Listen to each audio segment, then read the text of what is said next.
Hello, welcome back to the TechNet blog. I'm excited to be back with you here today. So, just in case we know that we've shared so many videos on Scrum, project management, business analysis, and if those have been of good use to you, please subscribe, comment, and share. And we are still in the business of helping Scrum Masters, project managers, business analysts become better practitioners on the field, as well as study for the exam. So today we're going to go back to what where we stopped. We're on requirement life cycle management. And the last time we looked at the definitions and all whatnot, the description, we looked at trace requirements. Today we're going into maintain requirements. And what do you mean by maintaining requirements? We're going to look at that today. That is just to make sure that everything you have is correct, is aligned. And at the same time, the inputs would be requirements and your designs. The elements would be maintain requirements, maintain attributes, reusing requirements. Output you're expecting at the end of the day will be requirements maintained and designs maintained. So let's jump right into what BABOK has for us today. So maintain requirements. So what is the purpose of maintaining requirements?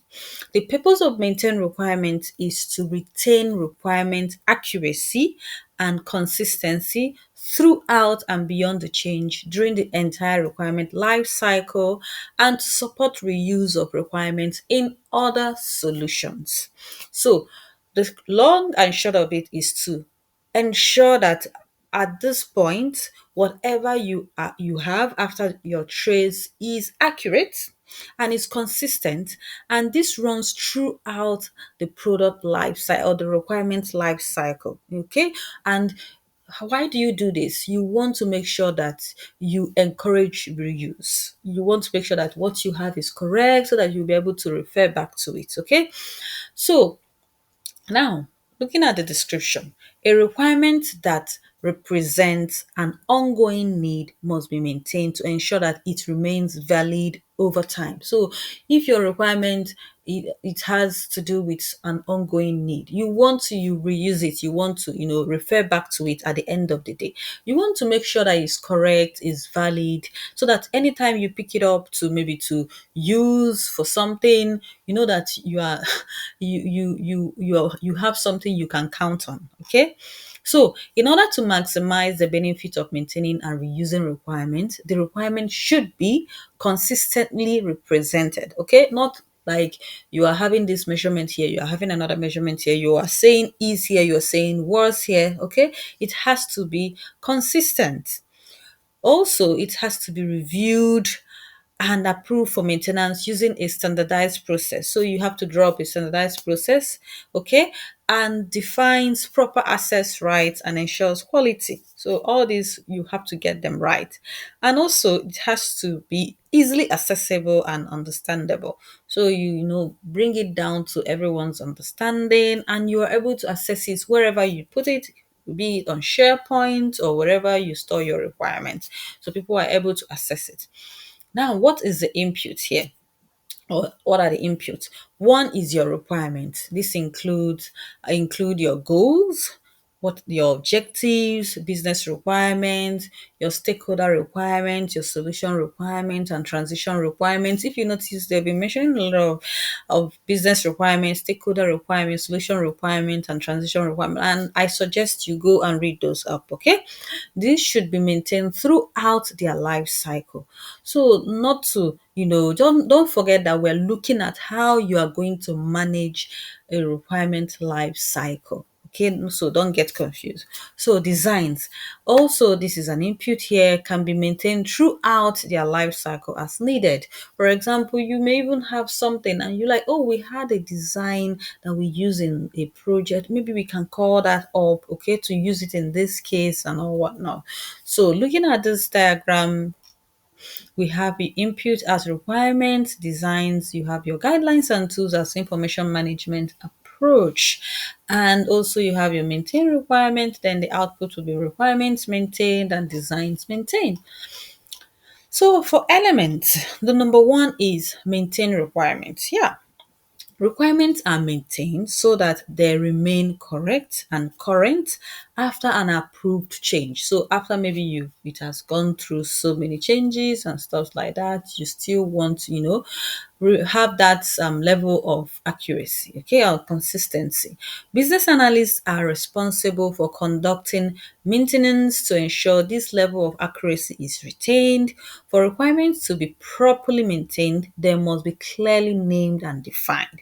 So you don't want to come here, you name it this, come there, you name it that, and nobody finds it. That means that is even why they're telling you that it has to be accessible and easily available to stakeholders. Okay.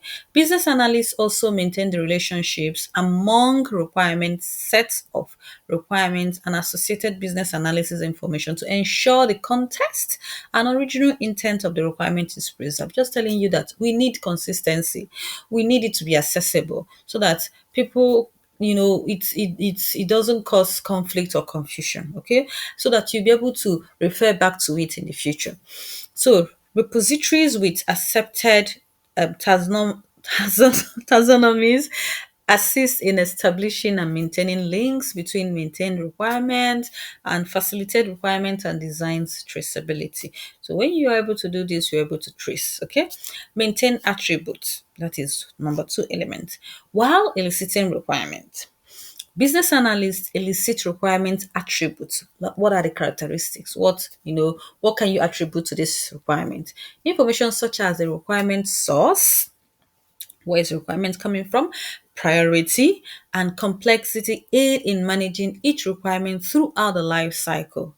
So remember what we've said in the past. You can refer back to our videos on requirement management, that's the trace, and the definitions we gave to it. It would help. Some attributes changes as the business analyst uncovers more information and conduct for further analysis. So as you go on, so many attributes changes. Maybe you prioritize, or maybe you say, "Oh, we thought this would be complex." Okay, it's no longer complex as we thought. An attribute may change even though the requirement does not. Yeah, most times the requirement may not change, but the attributes will change. The future will change. So reusing requirement, that's the third element. These are situations in which requirements can be reused. Requirements that are candidates for long-term use by organization are identified, clearly named, defined, and stored in a manner that makes them easily retrievable by other stakeholders. So, we know those requirements that you want to reuse. For example, when you are building your normal website for maybe a payment gateway or payment website, you know that you would always have avenue for payment, avenue maybe for token, avenue for notification. Those are requirements you want to reuse, okay? And you make sure that they are labeled properly, they are accessible to your stakeholders. So depending on the level of abstraction and intended need being addressed, requirements can be reused within the current initiative, okay? So maybe on this page you have the same requirement, on the other page you have the same requirement, and stuff like that. Within similar initiatives, maybe you are building similar initiatives, so you can reuse the requirement. Within similar departments, oh, the financial department is helping out the HR department with this requirement, and throughout the entire organization, okay? Requirements at high levels of abstraction may be written with limited reference to specific solutions, okay? Requirements that are represented in a general manner without direct ties to a particular tool or organizational structure tend to be more reusable. These requirements are also less subject to revision during a change. So when something is general, they tend to be more reusable, okay? As requirements are expressed in more detail, they become more tightly associated with a specific solution or solution option. So when you narrow them down more, you're tying them to a solution. That means to readjust them to another solution becomes kind of like difficult. So specific references to applications or department limit the reuse of requirements and designs across an organization. Requirements that are intended for reuse reflect the current state of the organization. Stakeholders validate the proposed requirements for reuse before they can be accepted into a change. So, looking at our guidelines and tools, information management approach would guide you. So this indicates how requirements will be managed for reuse. So, remember your information management. How do you manage your information? Okay.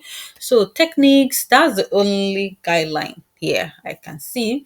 So looking at your techniques, you have business rule analysis. So used to identify business rules that may be similar across the enterprise in order to facilitate reuse. Data flow but diagrams used to identify information flow that may be similar across the enterprise in order to facilitate reuse. Data modeling used to identify data structure that may be similar across the enterprise in order to facilitate reuse. So everything is talking about reuse, reuse, reuse. Okay. Document analysis used to analyze existing documents about an enterprise that can serve as a basis for maintaining and reusing a requirement. Functional decomposition used to identify requirements associated with the components and available for reuse. Process modeling used to identify requirements associated with the process that may be available for reuse.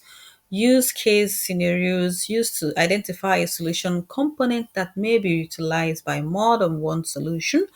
User stories used to identify requirements associated with the story that may be available for reuse. So who are your stakeholders in this, case? Domain subject matter expert references maintained requirements on a regular basis to ensure they are accurately reflecting stated needs. Implementation subject matter expert, it utilizes maintained requirements when developing regression tests and conducting impact analysis for an enhancement. Operational support, maintained requirements are likely to be referenced to confirm the current state. Your regulator maintained requirements are likely to be referenced to confirm compliance to standards. Test and maintained requirements are used by testers to aid in test plan and test case creation. What are your outputs here? One is your requirements maintained, defined once and available for long-term usage by organization. They may become organizational process assets or be used in future initiatives. In some cases, a requirement that was not approved or implemented may be maintained for a possible future initiative. Yes, may keep it in the backlog. This could be important to us in the future. Designs maintained may be reusable once defined, for example, as a self-contained component that can be made available for possible future use. And this time we are going to look at prioritized requirements. Yes, see you.